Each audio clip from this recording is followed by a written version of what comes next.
জানে গো সেই ফুলটি ছিল অতি গোপনে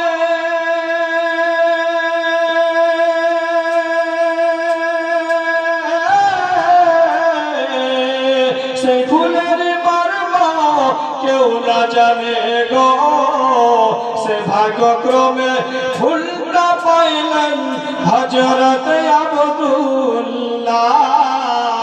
সুবহানাল্লাহ সুবহানাল্লাহ। ফুল ফুটেল রে মক্কায় কোন ফুল ফুটেল রে মক্কায় সে ফুলের গন্ধে মহানন্দে সে ফুলের